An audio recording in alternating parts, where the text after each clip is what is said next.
The Home Secretary has announced a major crackdown on rogue private investigators who've been accused of hacking and blagging their way to confidential information taken from a range of public bodies.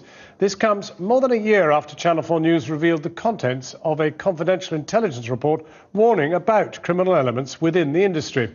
And today, a committee of MPs released details of more than 100 so far unnamed companies linked to rogue investigators, including 22 law firms. Our Home Affairs correspondent Andy Davis has this report.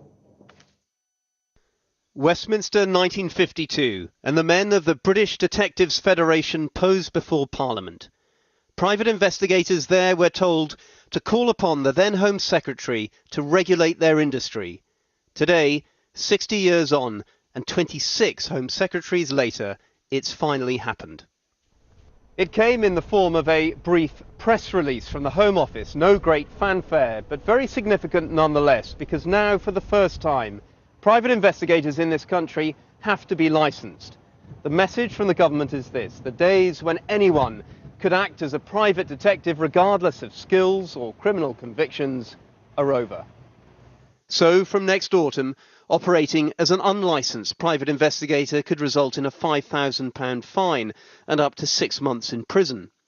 To get a licence, an investigator will have to achieve a government-recognised qualification, and any such licence could be refused for those with convictions for offences like hacking and data protection breaches. I think it legitimises us as an industry. We're a professional body of people and we're not always seen as that. And you have many hard-working investigators that spend many hours working, gaining qualifications, working in their profession, doing good for the public. And that's not always recognised. It's always the rogue element that's brought out. And I think for us to be seen as a professional body of people is excellent. Until now, for the various voluntary industry bodies, it's been a case largely of self-regulation. Of the estimated thousands of private investigators out there, many provide entirely legitimate, highly sought-after services such as tracing missing people, tracing debtors, investigating insurance scams. But latterly, the so-called rogue element has been in sharp focus, at the heart of the phone hacking scandal. And last year, Channel 4 News revealed the contents of an alarming, confidential, serious organised crime agency report written in 2008, warning the Home Office. PIs, it said, had been involved in deleting intelligence records from law enforcement databases, attempting to discover the identity of informants, and attempting to discover the location of witnesses, among other activities. But just as the Home Office here steps in finally with a supposed remedy for the ills of the private investigation industry, all sorts of questions are now being asked about the role others may have played in nurturing its so-called rogue element. Others, critically, beyond the media. Today, a parliamentary select committee stepped up the pressure on the Serious Organised Crime Agency to name the 102 companies and individuals linked to a group of private investigators prosecuted last year.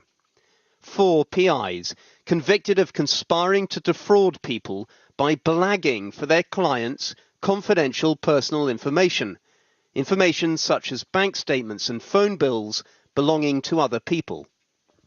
Soccer won't name the clients who allegedly hired these investigators. They say they don't want to prejudice any future potential prosecutions. But the Home Affairs Select Committee today revealed the types of sectors these clients worked in, from accountancy to asset recovery, car rental to construction. More than a fifth were law firms, another 10 insurance companies, also on the list 2 celebrities.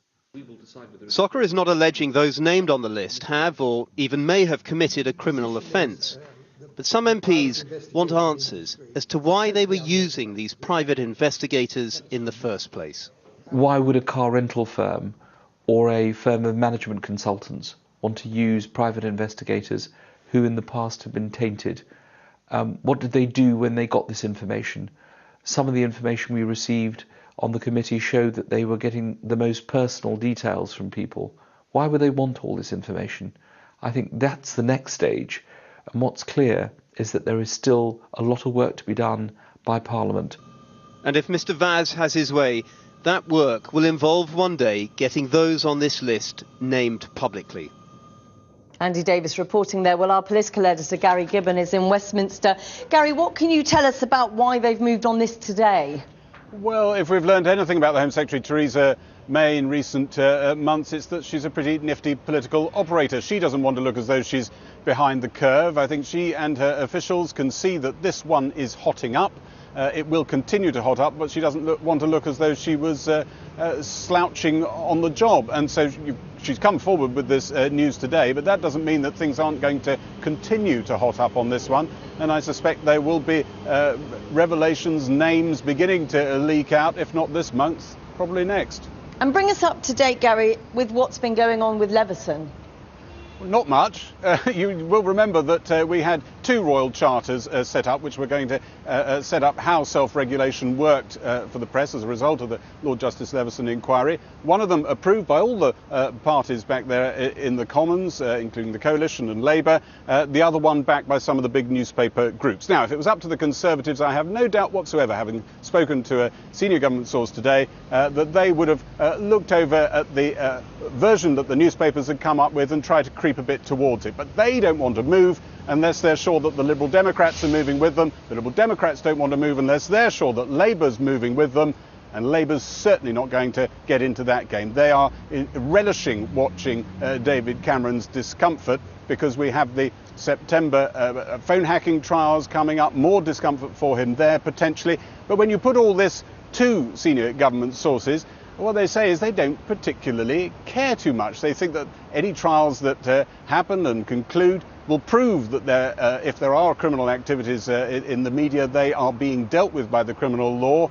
And if it happens that a royal charter, backed by the parties there, in the form it's in now, is set up, that could set up press self-regulation, and no newspapers choose to join it, a club as it were that's set up with no members, so what, was more or less what my source said to me. Gary Gibbon, thank you very much.